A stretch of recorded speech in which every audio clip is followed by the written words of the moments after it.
All right, shalom, shalom. First and foremost, we're going to start by giving all praise, honor, and glory to Yahweh, Hashem Yahushai, Hashem HaKakwadash. We're going to give double honors unto the apostles and elder bishops of Great Millstone. Salutations, peace, blessings, and safety be unto the hopeful elect out there.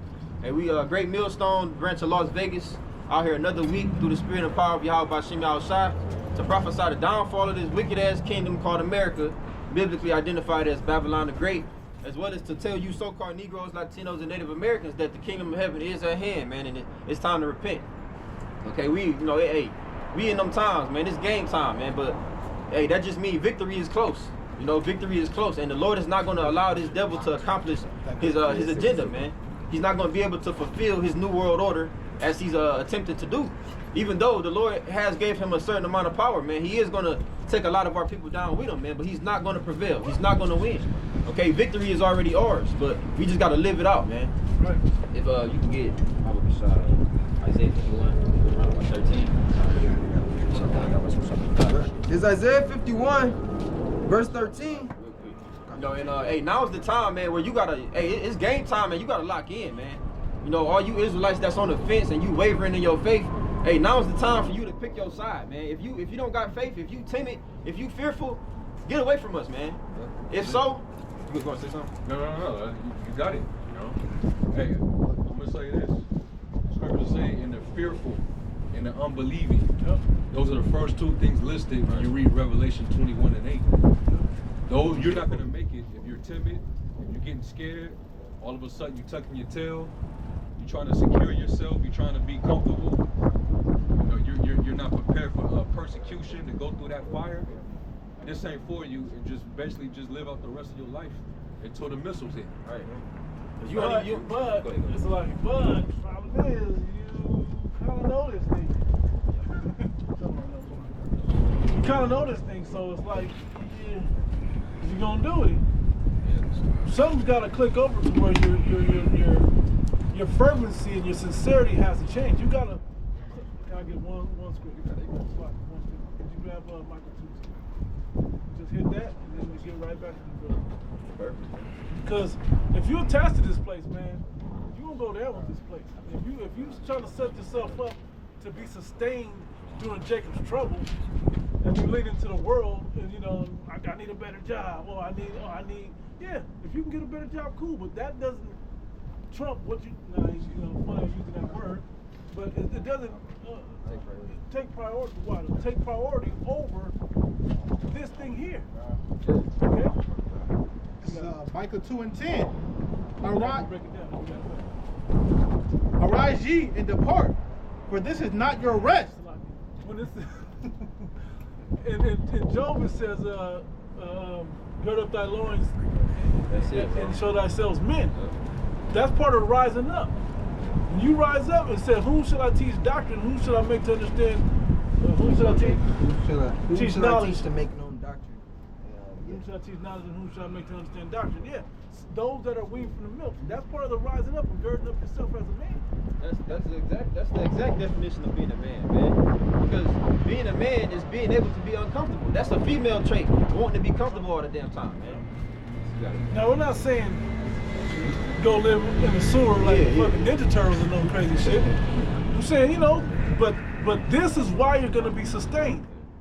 This, when everybody else is in poverty, and we got not millions, but a bunch of scriptures on this stuff. If the Lord's gonna provide for you, that's where your strength is at. That's where your comfort is gonna come from. This word. So why would you go away from the comforter in a time of uncomfortable, a time of trouble? This is what you need to be getting closer to. Fuck that job. Fuck that other situation. Okay? If you can manage both, do it. By all means, be that special, help brothers, whatever you got, you have that ability, but make sure you got it. And if you out there talking like it's okay, then you ain't got it. And you're missing the point of what we're really doing here. You got it, bro. You got it. Again, Micah 2 and 10. Arise ye and depart, for this is not your rest, because it's polluted. It shall destroy you, even with a sore destruction. Yep. Yes. If I may add, you look up the word for rest.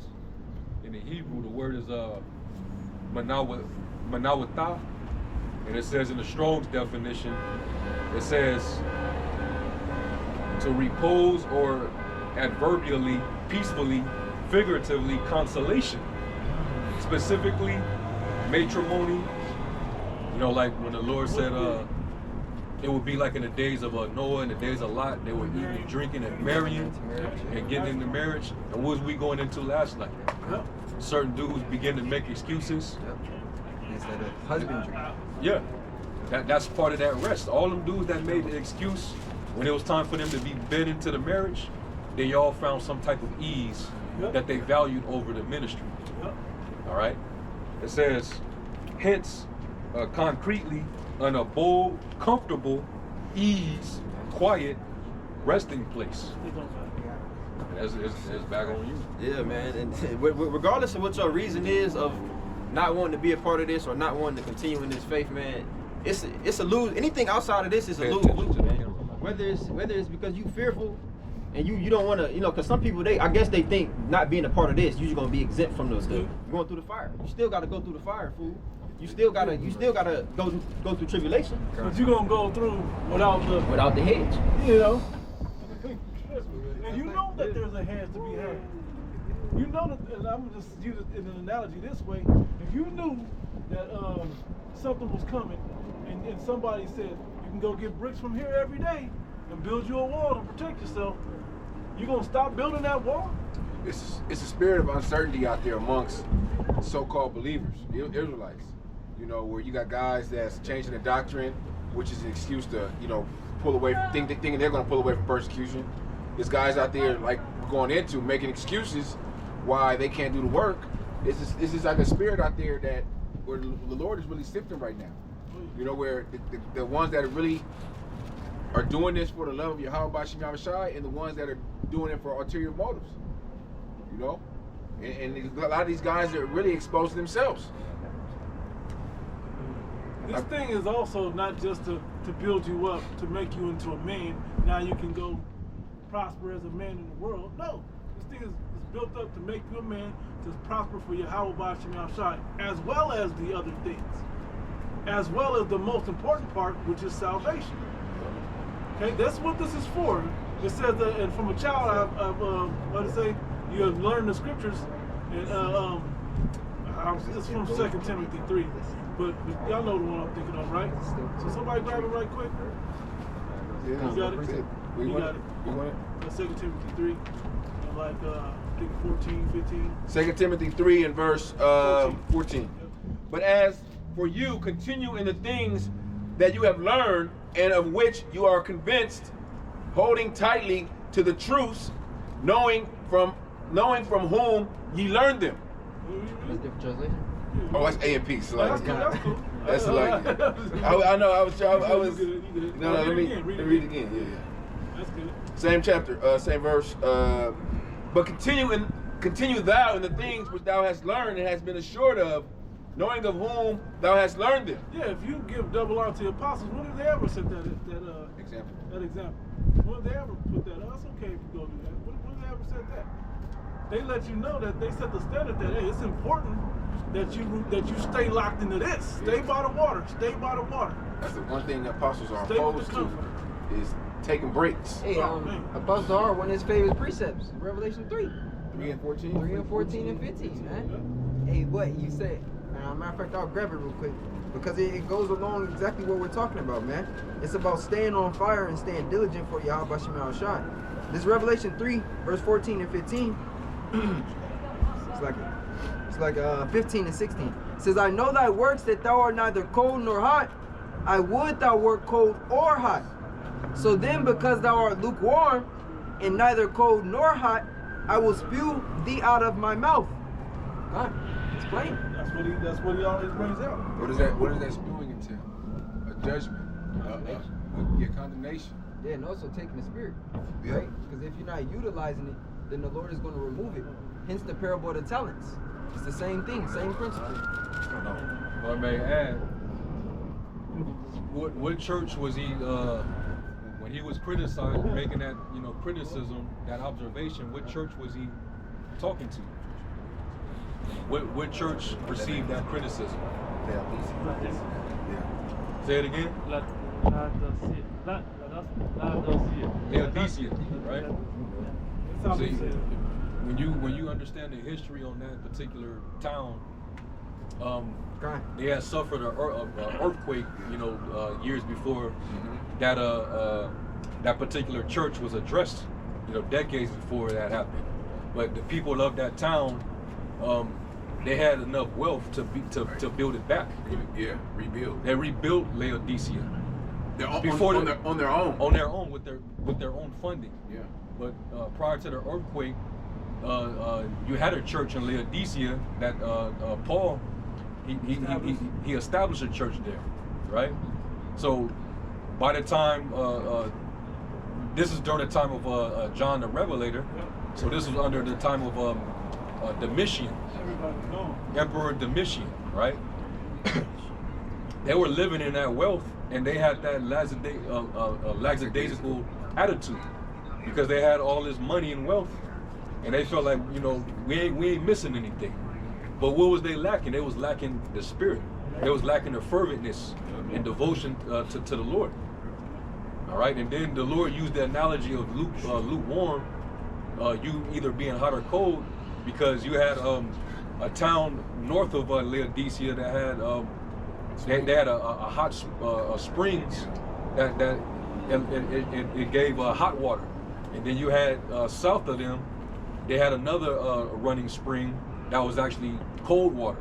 So by the time that water from both sides came to Laodicea, it was lukewarm. It was contaminated. You're not going to drink contaminated lukewarm water.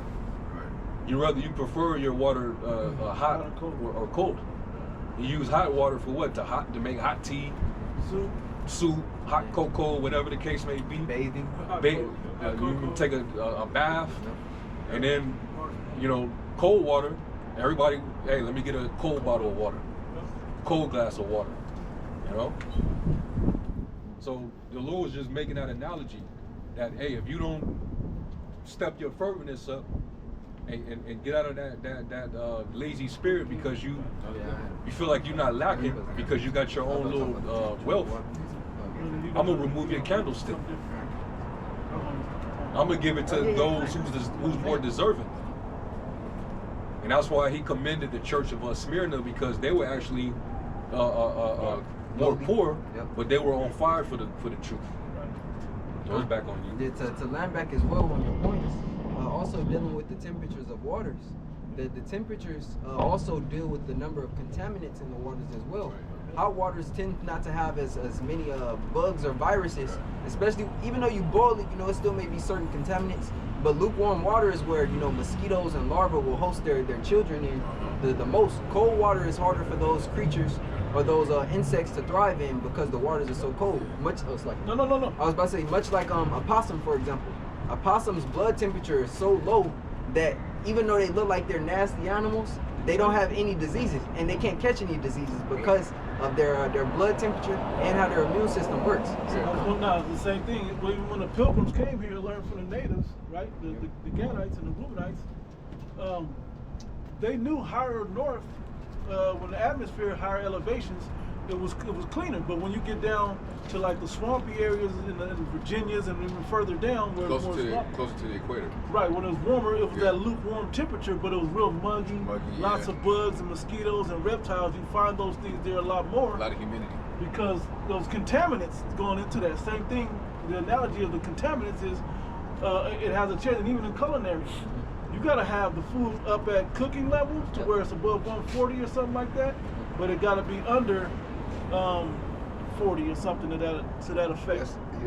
To be in the safe zone. It can only be in that middle part, that unsafe zone, only for so long. Yeah, the process that growing up, if you left food out, throw that shit away. It's done. Who knows what kind of stuff been brewed up in that. So this is all analogies to what was being said in the scripture, but the point being, you don't want to be in that unsafe zone. Yeah, that middle zone. You got to be in one or the other. And the one that you really want to be in is the hot zone, because it's hot, fresh, and ready. I'm talking about food still. I got something real quick. Proverbs 13:4.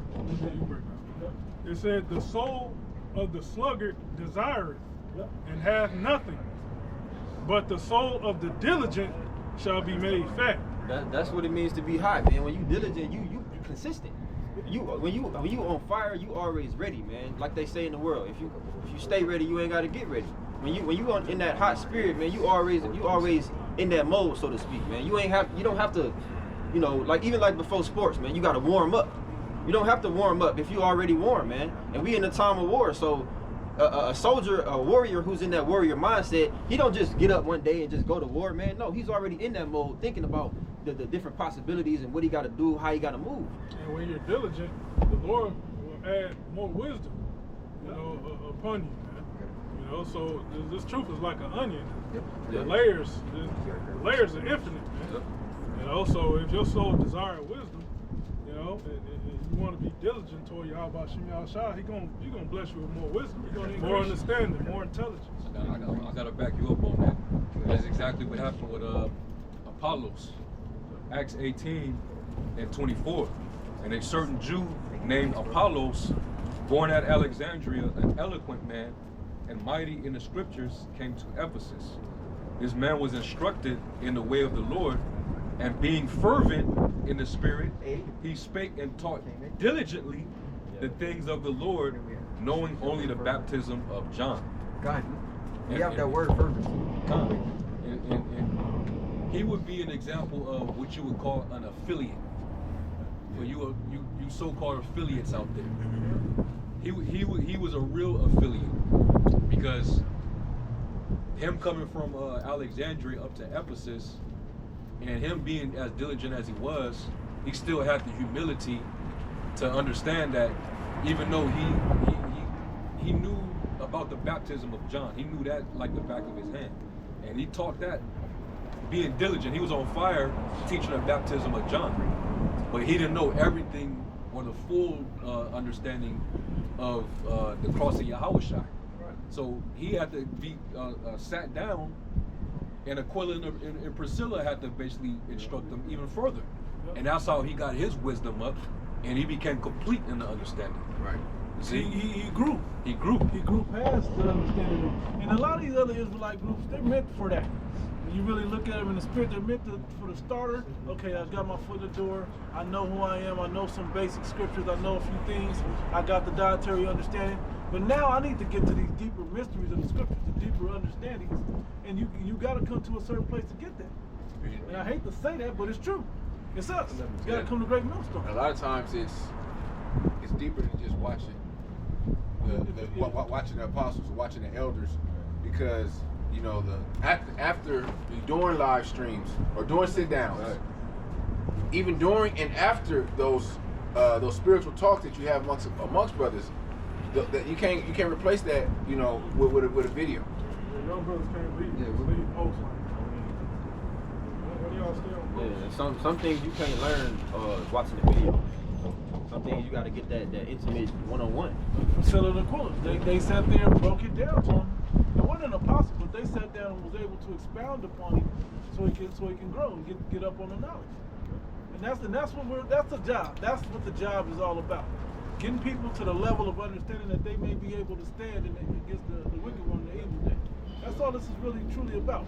And if you think you got it, not with the fullness of the doctrine, not without 100% truth, it's a problem. At the end of the day, this is an army, man. And any army you name, it's the order to that army. There's a structure to that army. And if you don't follow that structure of that army, you're going to be X'd out. You're not going to be a soldier. You're not going to be within that army. Yeah, build up the tabernacle of David.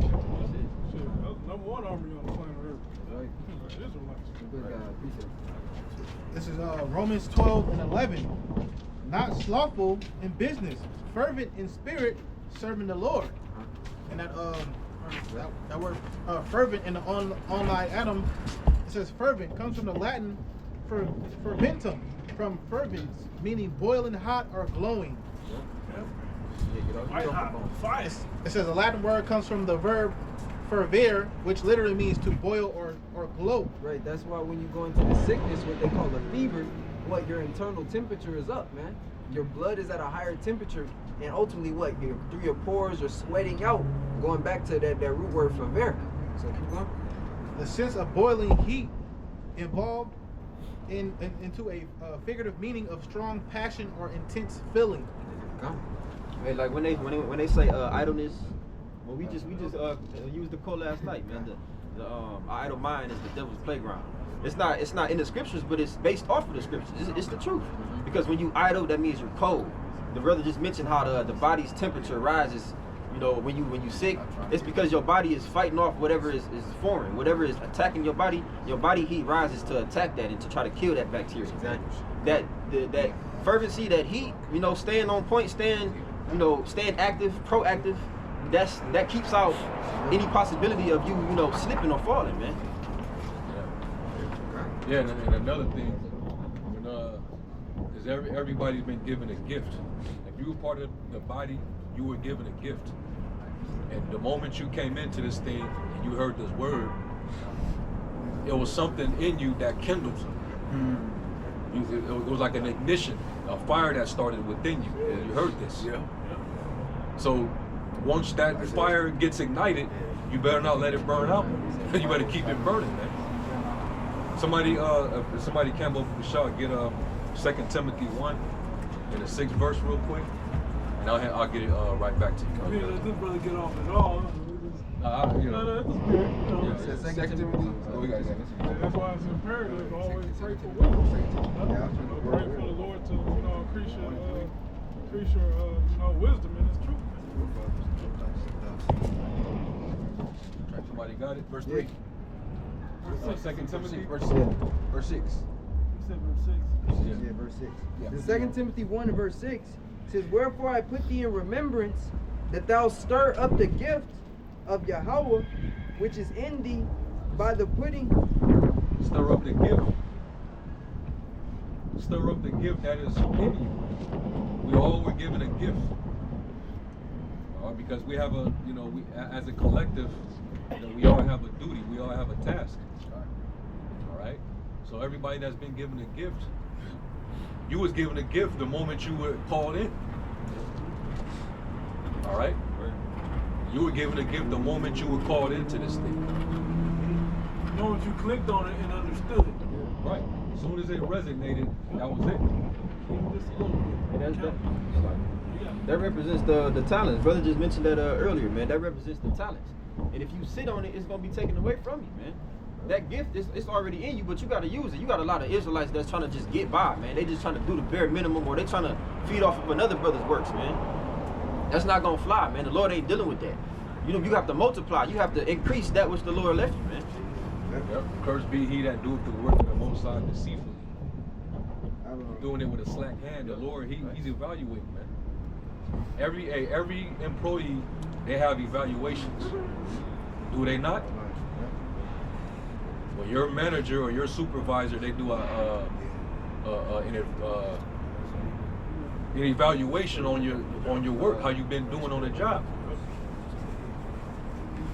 Well, how much more working for Yahweh Shem Yahushua?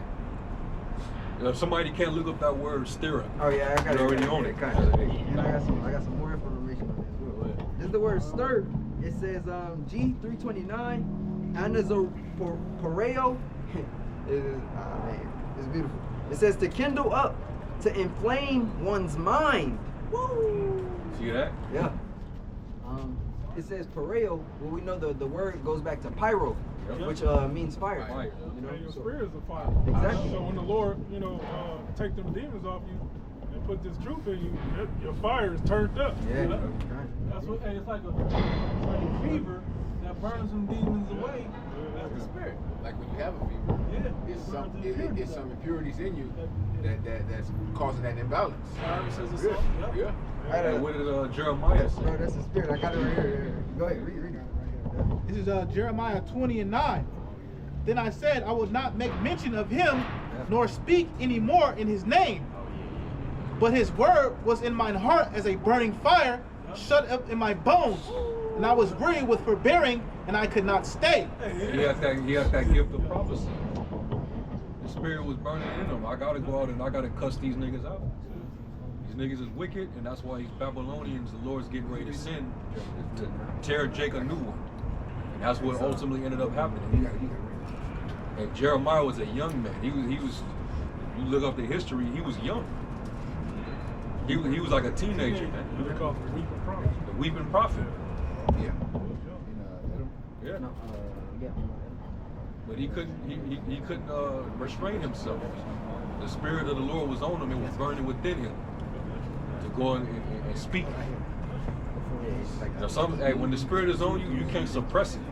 You can't suppress it, man. Brothers doing all these high volume of videos, hey, quench not the spirit. It's going up at a high volume for a reason. We're in that time right now. And it doesn't matter if you ain't getting no views, no clicks. If you out on the street and Jake is just walking right by you, it don't matter.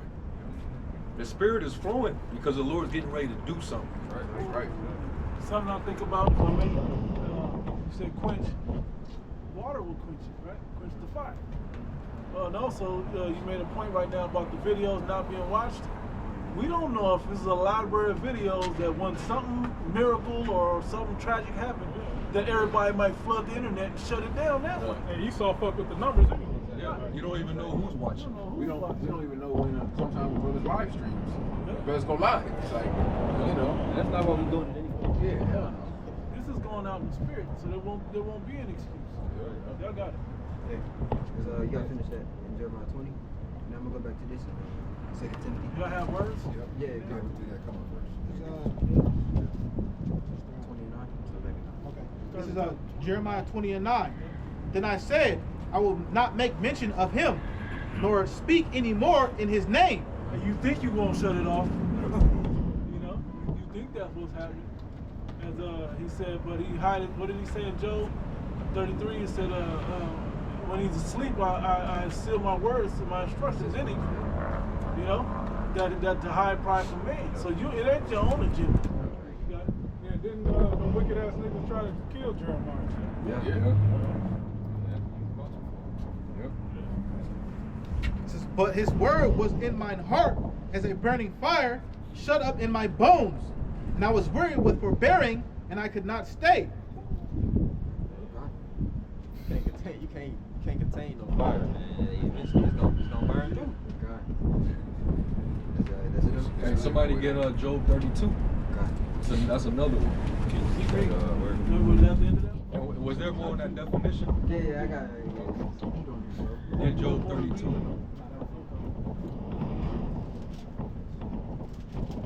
Y'all got it? those words? Yeah, kind. Brother got Job 32. Brothers got it? 32 and around 18, 17. Job 32 and verse 18, 17. I said, I will answer also my part. I also will show my opinion, for I am full of matter. The spirit within me constraineth me. Behold, my belly is as wine which have no vent. It is ready to burst like new bottles. Hey, and in that, man, it's beautiful that said, can you read that the last part again? For I am full of matter. The spirit within me constraineth me. It kind of says, for I am full of matter. Hey, understand that this is science, man, to know, right? Hey, matter is what? Ultimately, whether it be a solid, whether it be a liquid or a gas, but it says it was ready to burst. We understand with wine basically being fermented, it's a process of what? Ultimately, the gases or the tannins within that grape, you know, it purges to the point where it ferments, and fermentation causes gas to grow. Pressure. Yeah, it causes pressure, right? Another thing too, that's why, for example, if you have sugars, for something like a sugar cane and what do you call it, like I don't want to say glad wrap, but if it's, you know, what is it called when you when they seal something like super tight? Vacuum seal, water. If you have like sugar cane in a vacuum sealed bag, what will happen is those sugars will start to ferment, and it causes it to turn into alcohol, and pressure in that bag starts to build up. So that's spiritually that wine is philosophy. Exactly. So just to tie it all back to the analogy you made, you know, brother went into deep science on it, but the analogy should be clear. The word in him built up until it was ready to burst. He couldn't contain himself because of what the Spirit was given to him. He was given a mission. That's why I quoted Job 33. Matter of fact, who read Yeah, it's like a chapter away. Yeah, I got Yeah, it. it's kind of like a spiritual human combustion. Yeah, kind of. When you have that phenomenon of what they call Spontaneous spontaneous human combustion. Yeah. You know, the motherfucker just burst into flames. Man. But hey, but in the spirit though, that's what the prophets, the men that's on fire, the men that got that gift, that's what you're gonna see in the spirit. It's almost like when you first come in and you want to tell them, this is like, I can't contain this. Let me tell this person. Let me tell this person. But you know, obviously through being in the truth, you get understanding. But you still on fire. You should be on fire like when you first came in. You know, you want to tell the world, but you want to tell with understanding. You know, you're not just, hey brother, you know. Hey, you know you're Israelite. You know you gotta stop eating pork. You know, sure can't. You can't drop it all right now. Right. It's a subtle way that you have to tell people that that aren't asking for it. Right. The people that we always want to tell, the people that we're not asking for. To land back off of that, right? Basically, in I believe it's like Moab and their culture, what they'll do is once they ferment a certain solid, they'll put it in a specific bottle to where the bottle, once the pressure builds up to a certain point, the bottle will burp itself, right? So that's similar to what the elder is speaking about, knowing when and when not to, right? Because that bottle burping itself is ultimately the point when that pressure, you know, won't exceed or will exceed the pressure in the bottle, and then the top will pop up. So that's knowing when, man. Hey, that's like going into the point the elder made earlier about, you know, the Lord, He seals your instructions. I got it on it, so you can break it down right when you read it. Yep. Job 33 and verse 17. I started at 14. For the Most High speaketh once, yea twice, yet man perceiveth not. In a dream, in a vision of the night, when the deep sleep falleth upon men, and slumbering upon the bed. When it said in Sirach, the 3rd chapter, I believe, Sirach, the 3rd chapter, it says there are many matters, many signs shown that men do not understand. He speaketh once, he speaketh twice. There's things that you don't get. Right. You don't realize that you walked past a Hebrew Israelite camp 10 years ago, and then you didn't understand. But then later on, you find yourself clicking on a video, and just something gravitating you, pulling you towards it. Then a dream, you have one of them prophetic dreams, and then you walk past them. Those are signs sometimes. Then now, how many times we come across that camp, somebody come down the street, I wouldn't even come this way, or they'll come from this way and they'll be like, oh, dang, okay, what's going on here? And then they'll go back the wrong way. That's an example of Yahweh Shai knocking on that door. To sup with you.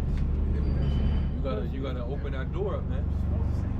You had a dream about this, or you came across a camp years ago, but then something clicked when you clicked on the video and saw them again. Yep. And you got that one dude, Amazing Lucas. Y'all heard of him? Amazing Lucas.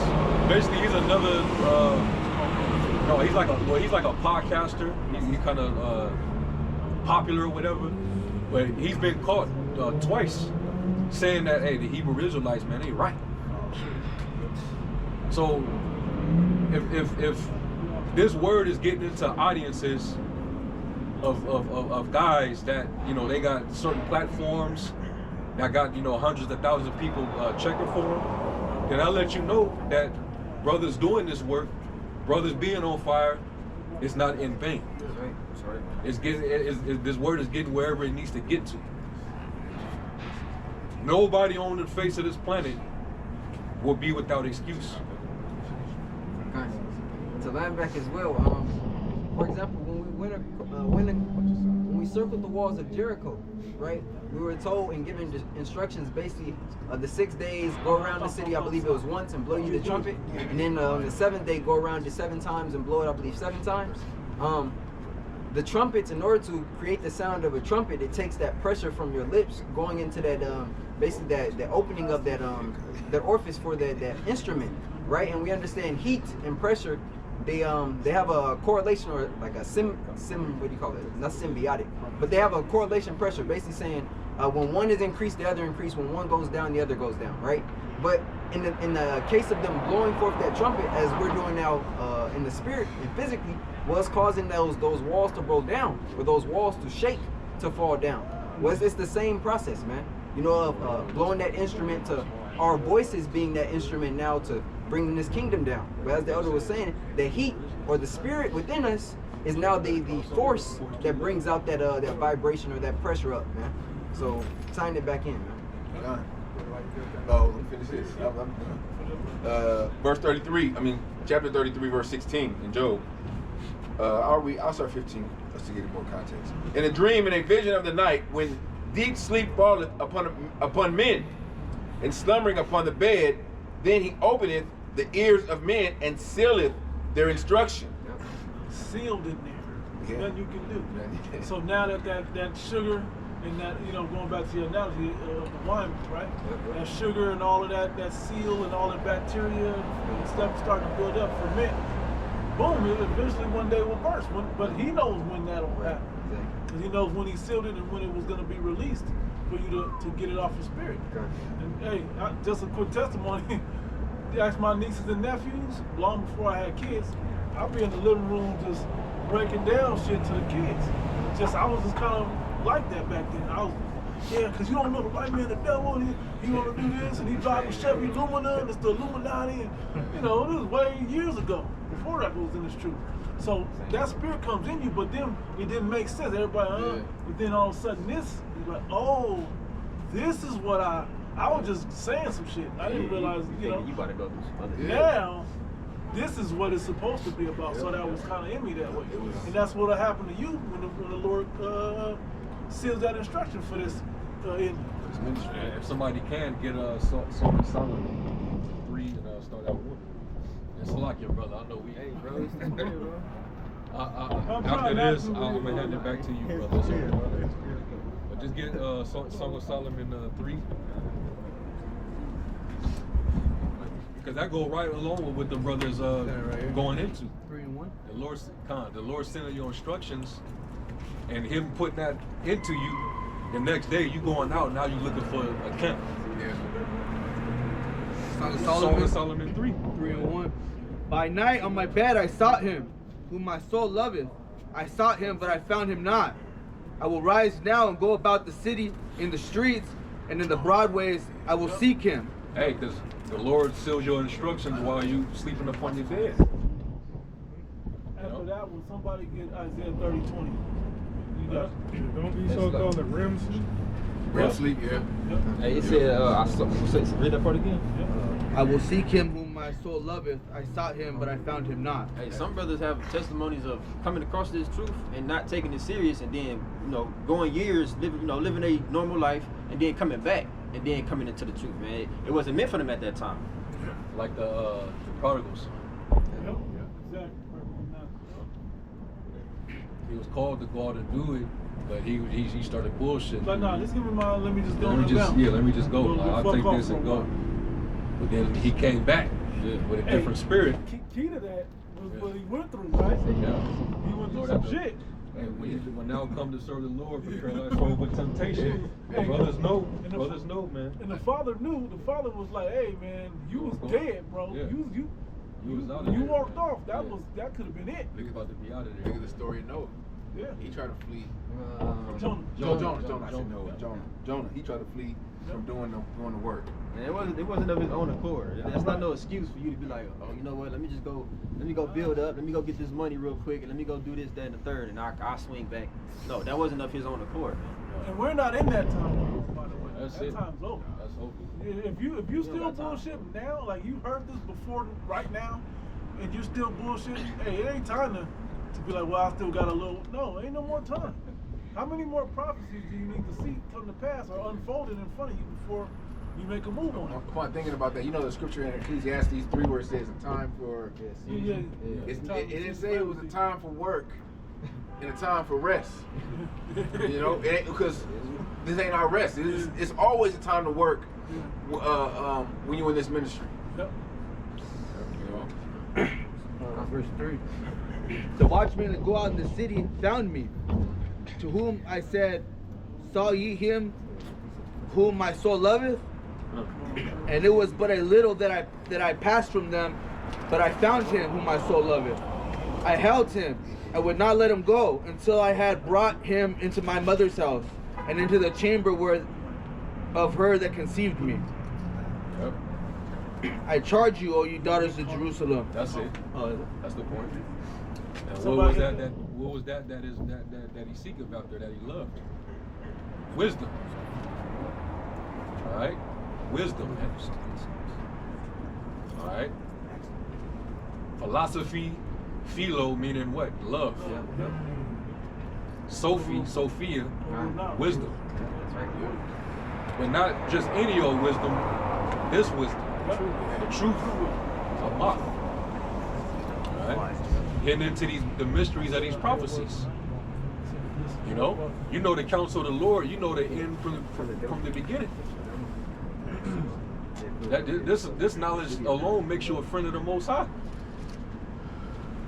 So you got to be privileged to be a part of this. This ain't given to anybody. Like Paul said, Israel have not obtained that which he seeketh for.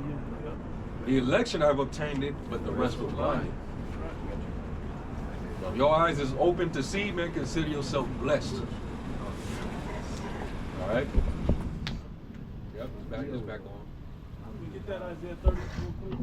We'll go back to Job and So is it 21? 2:13. So Isaiah 30 and 20. Because this is like, when you read it, it's going to be like a wake-up call that starts first. Something that opens your mind up to other ideas, because your way ain't working. You got it. Isaiah 30 and 20. And though the Lord give you the bread of adversity and the water of affliction, yet shall not thy teachers be removed into the corner anymore. So when you go through things, you end up, like we were saying, he's still at your instruction. You end up wandering down Fremont Street, and you tell them, let's just turn down Ogden and let's see what's going on, or whatever, it's the 7th. Let's just turn down here and see what's going on. You know, I'm walking over to the liquor store, wherever the hell I'm going, to the other side of the casino, and boom. Happy New Year! And then you find somebody that finds out what's going on. That's an example, though. He might be a Jake, and he walked right by the camp, rolled by the camp in.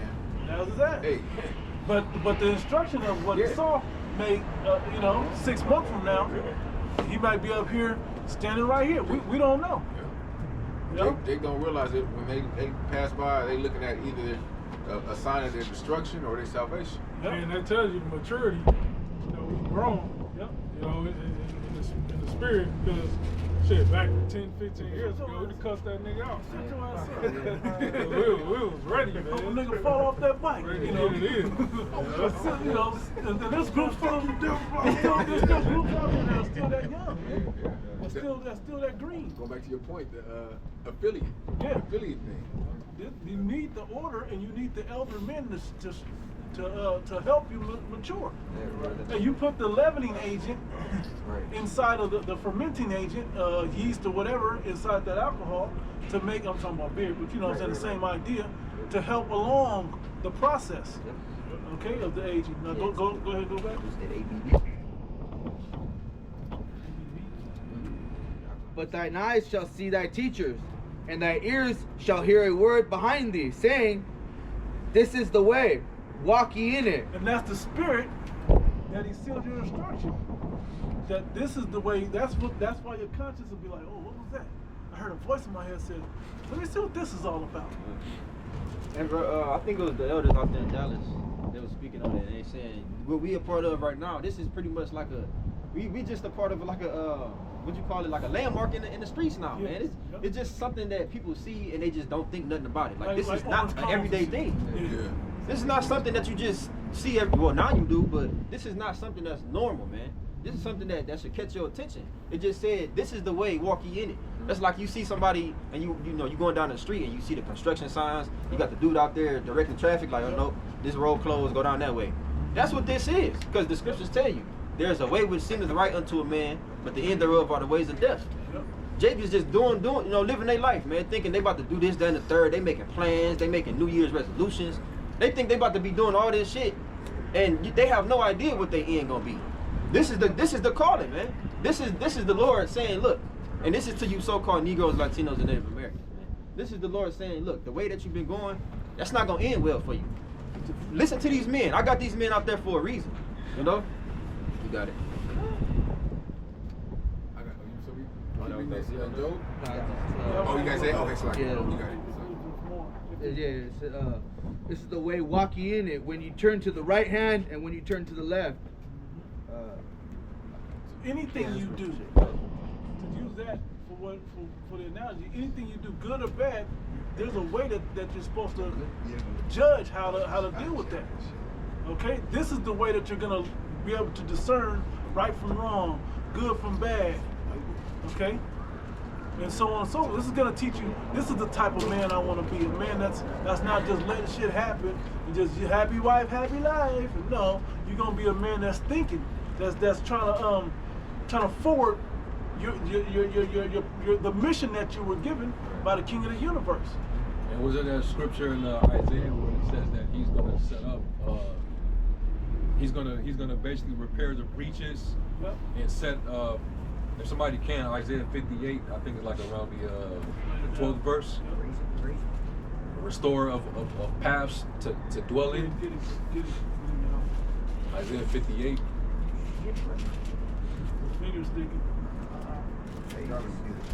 Because the Lord, He set up shepherds.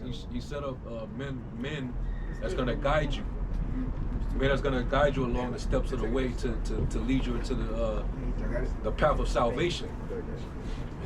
You just got to have that assurance that you came across those men, and that's going to take discernment. But the Lord said that He would set up, a pathway. And once you get on that pathway, you don't want to deter to the left or to the right. Right. Anything on the left or the right, there basically is pretty much dangerous. It can cause you to go off track, and you can end up on either side of condemnation. All right. It even says in Sirach 2, cleave unto him and depart not away, that thou mayest be increased at thy last end. This is Isaiah 58:12. And they that shall be of thee shall build the old waste places. Thou shalt raise up the foundations of many generations, and thou shalt be called the repairer of the breach, the restorer of the paths to dwell in. And that's what He's doing by building up the tabernacle of David. That's exactly what's being done. And this ministry started by way of a man that we believe in the spirit was John the Baptist, Elijah the prophet, which he would be the one who would, he would be the voice crying in the wilderness to get us back on track, to get us in the right path. All right, to restore our hearts, the hearts of the Father to the sons, and the sons to the fathers. So, and that's how we're remembering ourselves in our captivity. So now that we have this understanding, we're remembering ourselves, we're remembering our customs, our heritage, and we're believing on our Lord and Savior, now we're getting back on track. Now we can head straight forward in that straight and narrow, headed straight for the kingdom. Anything outside of that is just going to basically make you detour. All right, whether it be the cares of this life, the comforts, the pleasures of this world, anything that this kingdom has to offer, that's just to distract you from off the path, man. Take you away from that building. Yeah, man. Read that again. Yep. That you read? This is Isaiah 58:12. And they that shall be of thee shall build the old waste places. Thou shalt raise. Can you keep reading a little more? I want to make a point with that. Thou shalt raise up the foundations of many generations, and thou shalt be called the repairer of the breach, the restorer of thy past to dwell in. How many years we gonna continue to be just niggas and criminals and drug dealers and thieves and pimps, the lowest scum of society? When we're a godly people, why are we so? Why is he a homeborn slave? Why is he spoiled? How long are we gonna be effed up like this and be disrespected by the world? This is repairing us to the children of God we're supposed to be. This is putting the mentality back in us that we're supposed to be, and it's supposed to be taught, and spread through all our people. But we know right now the 2/3 ain't gonna get it. They will know after death by pain, right? But somebody got to get it now, so we can establish the order in the heavens, man, the government in the heavens. So when we come down, we can rule the earth from that mind state. Yeah, Jake naturally wants to be on top. You know, they naturally want to be in that rulership position. And Jake love the nice stuff. They love gold and nice things. Being in that authority position. Cars and, all that. But they don't understand it's a process to get to that. If you get that right now, it's corrupted. It's a responsibility Temporary. that goes with that also. And Right. a lot of times we always say they don't want to come to the truth. They don't want to deal with the responsibility. What was it? Who told him this? Was it his uncle in Spider-Man? Who was it that told Spider-Man that shit? He said, "With great power comes great responsibility." Who was it? Uncle Ben. Yeah, it was Uncle Ben. Who told him? Yeah, it was. He said, "With great power comes great responsibility." This is a great power. This will keep you from trouble. And where you get that from? Right. That's You know, from the scripture. yeah, exactly. From the script. So whom much is given, much is required. Yeah. You got to be able to use that wisdom. And the beautiful thing, just saying this separately, but also in it, when you have this, you're just gonna start it's gonna be around you. Yeah. You're just gonna be sharing it, just not even directly, but even indirectly. And the thing about it is, I was thinking about this on the way here, is certain things that, knowledge that we have, where we tell someone to stop eating this or don't eat that, and we tell them and we tell them why, and it goes back to the Bible. It all goes back to the scriptures. Yeah. Whatever, because they look at us like, oh, you have knowledge or you know about this. Like, no, the knowledge the rich brother was talking about the fervent, the water. Yeah. We showed you an example where it goes back to the scripture. Everything's going to tie back to this book. The knowledge that we have, the knowledge that we obtain, where we're able to tell people in the world about certain things about herbs or architecture, or it goes back to the scriptures. Everything. It goes back to the law. Yeah, that's why the scripture. That's why the scripture says wisdom is the mother of all these things, man. Right when we go into the book of Wisdom of Solomon, the 7th chapter, it speaks about she is the mother of these things, man. So they bring him to a kingdom. Yep, exactly. Go back to Job. I think that was it, right, Donna? Yeah. All right, Job 33 and 17. I'll read 16 again. Then he openeth the ears of men and sealeth their instruction. So he's telling you to know that, hey, you ain't just a nigga, man. You ain't just a spick. You ain't just a Uncle Tomahawk. I'm saying it in the harshest forms. But you're not just a regular man like everybody else walking around. You're special, but you're only special when you're connected to your power. And this is the information that connects you to your power. Yeah, this is the bridge. This is it. It's the spirit of Yahweh Shai that's connecting everything, bringing us back to the Father. But there's a conduct and a way that you have to live to be accepted. You can't just be, well, I know about it, so I can still eat crab legs, or I can still It be, ain't that old Christian rhetoric, come as you are. Nah, man, you gotta make changes. Yeah, but it's a Major overhaul. It's a scary, honest flip side to it too, man. Hey, some people are still to be those spicks and niggas and all those things, man, because they just the undesirable, man. Hey, the scriptures even tell you that many righteous men and prophets have desired to see the things which you see, to hear the things which you hear. So at the end of the day, it's a thing of whether the Lord chose you and handpicked you to receive this. Because that's why you see a lot of dudes, going astray, man, leaving off from this thing, man. You still reading? Yes. Verse 17, that he may withdraw man from his purpose and hide pride from man. Jake always want to say, oh, I'm about to become this. Well, Jake want to be a rapper. He want to be an athlete. He want to be whatever he want to be. And it's all for what? To become a millionaire. You ain't going to make that. The way you going to make that is through this. But you ain't making it in greenbacks. You ain't making it in this world. You're going to lose in this world, actually. You're going to make it, you set it up to make it in the kingdom. I got it pretty good then. Verse 20 and 24. It's Proverbs 20 and 24. Man's goings are of the Lord, Yahweh. How can a man then understand his own way? Back to Job 33, verse 18. He keepeth back his soul from the pit and his life from perishing by the sword. We hear these stories about 9/11 with the towers and all of that. People did just, not the small hats, I mean other people that just didn't go to work that day. Something happened, ended up happening, or they went a different way to work today and the way that they normally would have went. big crazy accident, car pile up or something crazy going on. Okay? That's the Lord preserving you from certain situations. But then that's also the Lord putting you in situations that you can that He can guide you through them and get you out of it. And test you. Yeah, to see if you're gonna listen to His Spirit when He's talking to you, when He's instructing you. Yeah, the Lord can bring you to the edge of death just to try you. Unto Him belong the issues from death.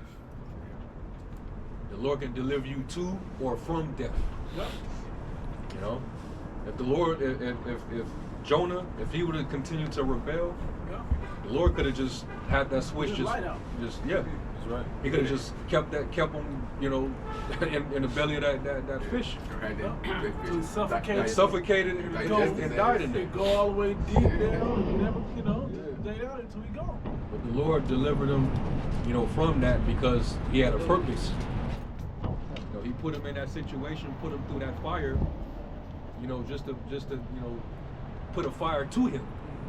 Also, as an example, Yep. you know, for future guys that's trying to get away from this word, man, get away from doing the service Yeah. of y'all Bashim y'all shop. Yep.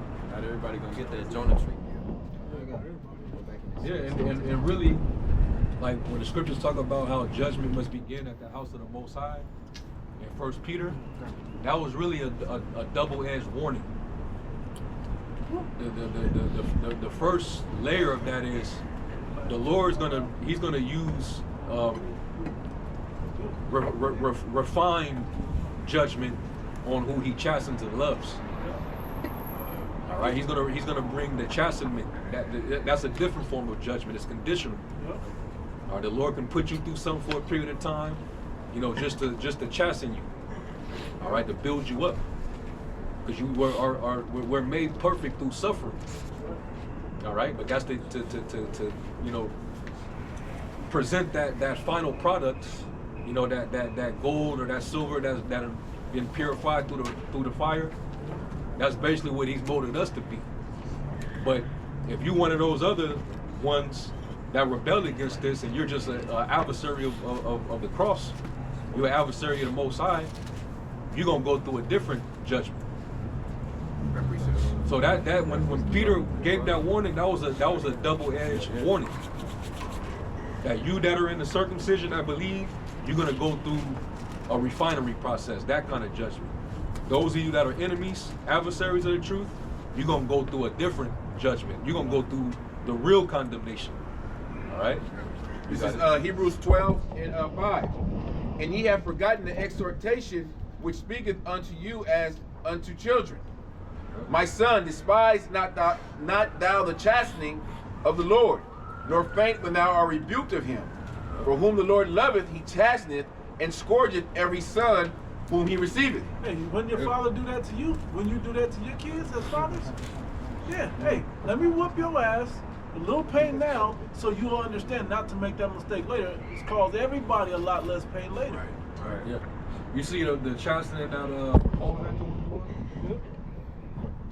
But hey, before he was going through all that hell, he was putting hell on the church. Yeah. And so he understood his chastening. He knew what he had to go. He knew what he had to go through. He knew what he had. Yeah. I persecuted, I killed persecuted the church. Yeah. So he wasn't, when he was bitten by a snake and shipwrecked, Shipwrecked, and he wasn't, Thorn on the side. oh, woe is me spirit. He was shit, man. You know what? I deserve it. Yeah, right. I got a quick one. Micah 7:9. I will bear the indignation of the Lord because I have sinned against Him, until He plead my cause and execute judgment for me. He will bring me forth to the light, and I shall behold His righteousness. There it is. Let me finish this one. Verse 6. I think I read 6. Yeah, I read 6. For whom, I'll read 6 again. For whom the Lord loveth, He chasteneth, and scourgeth every son whom He receiveth. If ye endure chastening, the Most High dealeth with you as with sons. And a lot of you dudes, you rather be bastards. And why is it when we rebuke you and correct you and try to get you on the right path, you rebel? Hey, that dude Prince of Power, he was being chastened at first. This dude just he just could not take the correction. He just kept on hardening his neck, and his head was getting fatter and fatter, man. You know, wasn't taking care of his body, his diet, which that's what we stress here. Yeah. You bucking up against us, but you could have took some wisdom from us. It could have preserved your life from that. Yeah. But instead, you want to talk shit and drink a bunch of Coca-Cola in front of your camera, man. The Lord took him out. But that's how the Lord will do you. If he can't correct you one way, he'll get you the other way. That's how it is, man. And he got to find out the hard way. Now he's straight now. He's cool now, but he had to go through it in a different way. Should have just took heed. Yep. He gonna remember in the kingdom. He gonna be ashamed, man. God. All you wicked ass niggas that died before, the missiles hit, you gonna feel the missiles. The Lord gonna raise your ass back up. Feel that second death. So you gonna be ashamed in the kingdom of heaven, man. That pursuing Daniel 12. Quick precept. Proverbs 29:1. He that being often reproved hardeth his neck, and shall suddenly be destroyed, and that without remedy. That's why you should accept the reproof when it comes, man. There's gonna be times when you get weak in the flesh, and hey, that reproof gotta come. We men at the end of the day, but after so many times, it becomes a conscious thing, a conscious choice that you make. After 2, 3, 4, 5 reproofs, okay, now you know what you're doing now. And what does that mean when it says without remedy? Because usually a remedy is something that you use to get over or overcome a condition or a sickness. I need a remedy for this. I need a remedy for, to get over this or that. Like a cure. Like a cure. Well, guess what? You was getting the healing when brothers was trying to rebuke you. The scriptures say that a rebuke is like a ointment, a medicine. Yeah. Ain't that in the Psalms? Psalms what, 141? It shall rebuke me and it shall be unto me as It shall be unto me as a what? As a medicine. So you didn't want the medicine, so the Lord got a different way to correct you. Judgment without mercy. Judgment without mercy, man. The Lord was already long suffering with you. He ain't got to talk to you no more. So that's, hey, let this be a cautionary tale for all you niggas out there. Hey, 2026, we already know what time it is. You sellouts, agents, all right? Sellouts, you apostates, you dudes that we've been getting on for years and years and years and years, and it's still just not getting through to you. You better peep what's happening in the spirit, man. Yeah, you gotta think one body probably shaking in their boots. Oh man. The one fat nigga, KD nigga. Yeah. He probably shaking in his boots. He should be. Yeah. But they not. They The still. Lord's gonna start taking dudes out. He's gonna start taking dudes out, man. Genesis niggas, all y'all. Now we ain't just, we ain't out here just pumping fear. The scriptures say, Yeah. therefore knowing the terror of the Lord we persuade men. We're trying to persuade my men. We're trying to persuade you to get right. I mean, okay, coming into the truth is from the world. Okay, that's kind of getting right, but that ain't right. You still got 1 foot in, 1 foot out. What's that? The hokey pokey to do that? Nah, man. Nah. Choose. You think you could just walk around in your fringes, and that's it. You just know you're an Israelite and you got fringes on your t-shirt. Yeah. You know what I mean? You had an older cat in Chicago. He got attacked last year on the train in Chicago, and then he got attacked again on the train just recently, stabbed. Is it false prophet? He wasn't. He doesn't teach. We don't know if he's in the camp. We ain't seen him in no video at a camp. So he's probably one of those brothers that, hey, brother, you an Israelite, right? Where your fringes at, brother? One of those brothers, Keeping the man. law. Yeah. And on the train, some demonic YNs, they just hopped up and jumped on him and stabbed him up. But he survived. This was the second attempt on his life. How many sheep bear attacks you gonna go through? Yeah, So you wake up. How many warnings, man? If you go out and prophesy and teach, you know, to show your, you know, make yourself a living sacrifice to show your faith.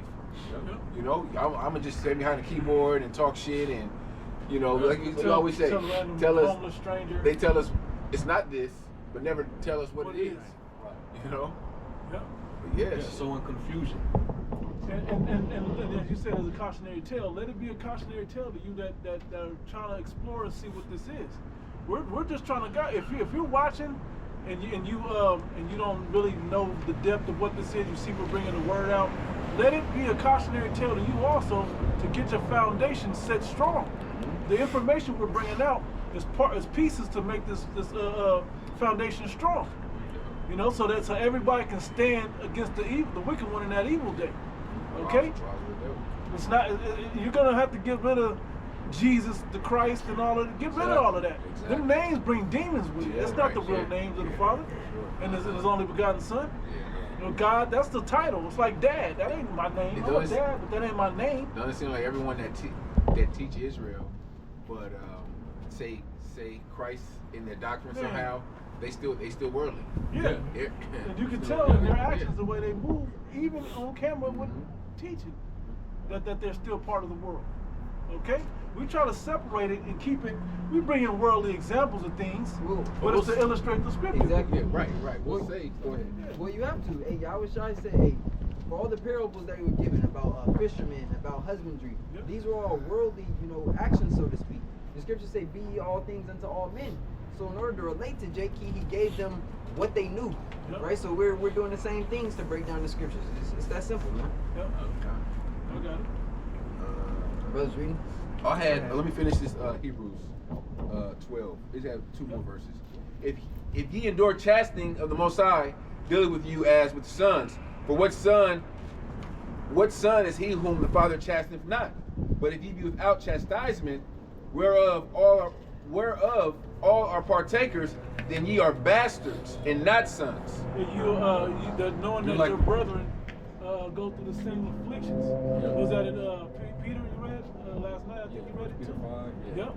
That your brothers are going through the same things too. May not be exact, but they're still going through afflictions. This is the path. It's a straight gate. You was gonna say something?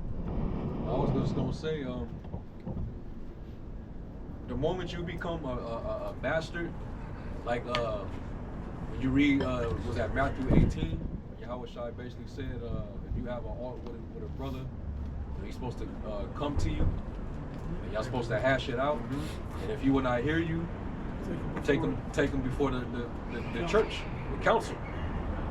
And if he gets chastened through that, and he's still just hardening his neck, then let him be as a heathen and a publican, and a heathen man.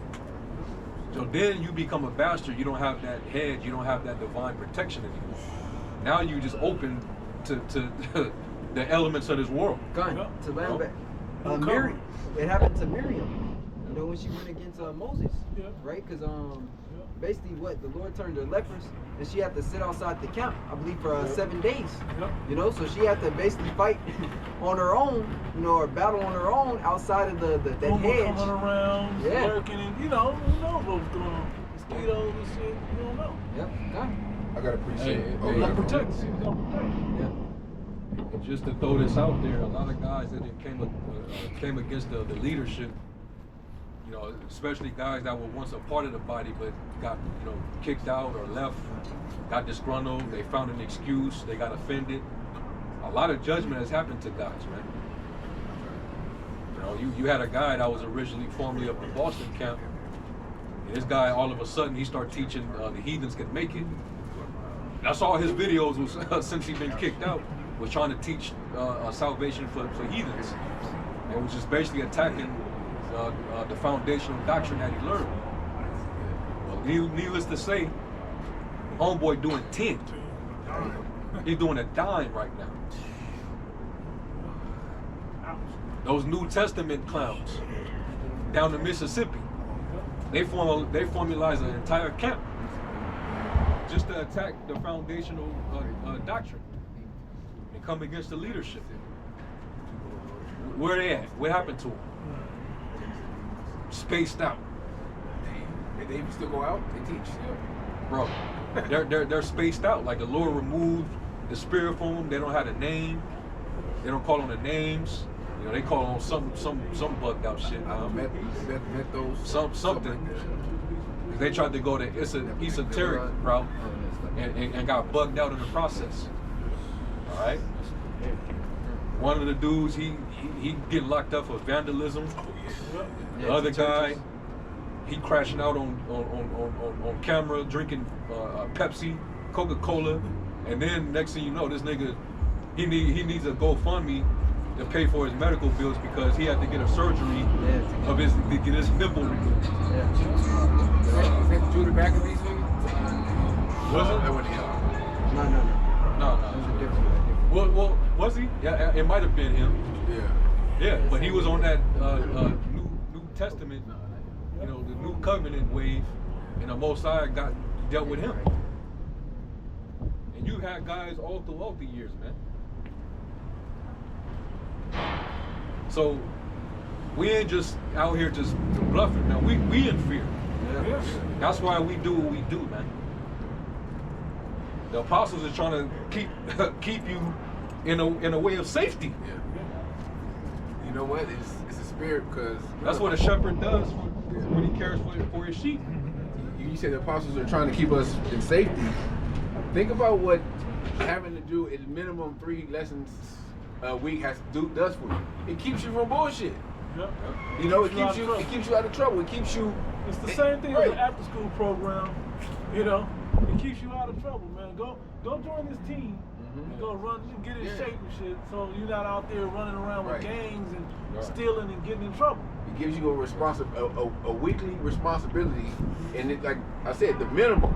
But you should be in the spirit of trying to do one every day, or it keeps you motivated. It keeps you active. It keeps you busy. Yeah. You know, and it keeps the fire burning. Yep. That's the key. Because you're feeding it. You know, and once that brush or that kindling is going out, the fire some heavy logs. It just turns into ash, man. Yeah. You know, so you gotta make sure that you're feeding it, man.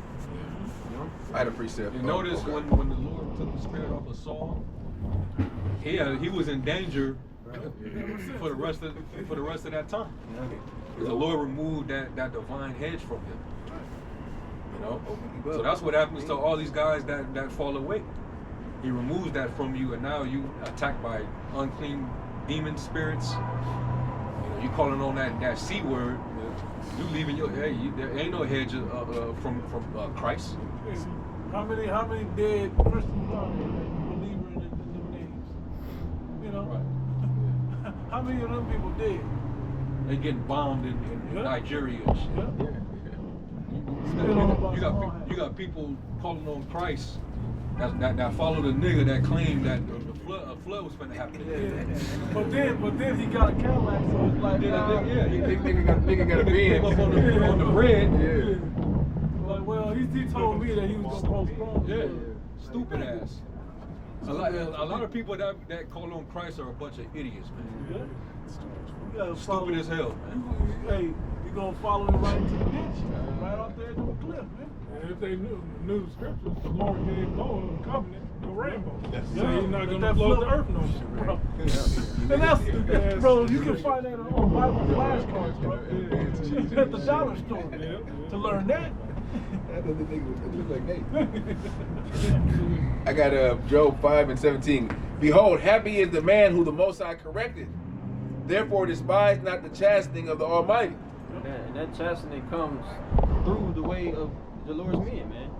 That's why you don't want the Lord to chastise you or rebuke you himself, man, personally, because you're not going to be on the earth no more. You know, but when that chastening comes, you got to receive it, man. Because as it says, I think it's Hebrews. It says, you know, we have fathers after our flesh that corrected us. Yeah, that corrected us for their pleasure. Yeah. But the Most High, he corrects us. He corrects us and chastises us for our profit. So it's for us. Yeah. So when you see brothers, you know, correcting you and trying to get you back on the right path, it ain't it ain't personal. It's for you. Right. Brothers want to see you win, man. Brothers want to see you alive, man. Kind. And to line back over that, Jake don't understand that, hey, well, one, you have to believe. That's number one. Because Jake just think it's men giving instructions. No, man. It's men being vessels from Yahweh Bashim Yahushua to give instructions. That's a complete difference, man. You know, because how is it that a brother could tell you something that, you know, it's a personal battle you dealing with, and he tell you exactly what you need to hear to correct you. He don't know that. You know, it's the spirit, hey, working through that man to give you that word that you need to hear, man. Yeah, that counsel, water. You know? I had another quick one. Deuteronomy 8:5. Thou shalt also consider in thy heart that as a man chasteneth his son, so the Lord thy power chasteneth thee. Therefore thou shalt keep the commandments of the Lord thy power, and walk in the ways and fear and to fear him. The brother wanted me to look up the word chasten. In the Hebrew is yashar, to chasten, discipline, instruct, admonish, Instruct, admonish. to teach. And what? Pain is a great teacher. Sometimes words is a great teacher. You know, sometimes you gotta get chastened by fire, by trial. Yeah, it says, you said that, it says to chastise in the Strongs, literally with blows, or figuratively with words. So we're giving you the words of chastisement through the Spirit to tell you to get right, to tell you to, you know, repent before those blows come, before the physical comes. You know, and those blows is going to come from Yahweh Bashim Shai in the form of whatever judgment you're allotted to. And like that prayer of David in Psalms 17, you know, disappointing, cast them down, deliver my soul from the wicked, which is thy sword. The Lord uses, he'll use the rod of the Assyrian. A pack of YNs. Yeah. He'll raise up and whatever. let you live. Yeah. He'll use the heathen. He'll use niggas. He'll use wild animals. Yep. Team of wild beasts. Yep. Police. Yeah. Yeah. Yeah, man. If the Lord can correct you and chasten you in that way, you'll just have to find out. Yeah. That's the point. That's what scriptures say, scourges for amendment. You know? Oh, it's like it. No, he had. Yeah, kind of. That's how you go. Go straight to the point, 19. Yeah, second Ezra's, what was it, 19? 16 and 19? Yep. Behold, famine and plague, tribulation and anguish are sent as scourges for amendment. Uh-huh. And in that chapter, it's talking about major, but even minor stuff. It's the same thing as well. I like that word amendment. Oh, you got it? The word? No. Go ahead and finish that. But for all these things, they shall not turn from their wickedness, nor be always mindful of the scourges. Yeah, this is the word amendment in the online element. It says betterment, improvement, for correction, reformation, rectification. It says advancement, improvement. It says correction of error in a legal process, alteration of a writ or bill to remove its faults. Yep. And like it says in Isaiah the 1st chapter, he says that I will purely purge out. I will purge out all the dross. Yep. And get rid of all the tin. Yeah, the brother's holding it. Yeah. Yet he said he's going to restore the judges as at the first. Yeah, man. It's all. So the Lord got to do a cleansing, a purge on His people. And there's two, and it's a two-way process. Yep. You're gonna go through the fiery furnace of affliction.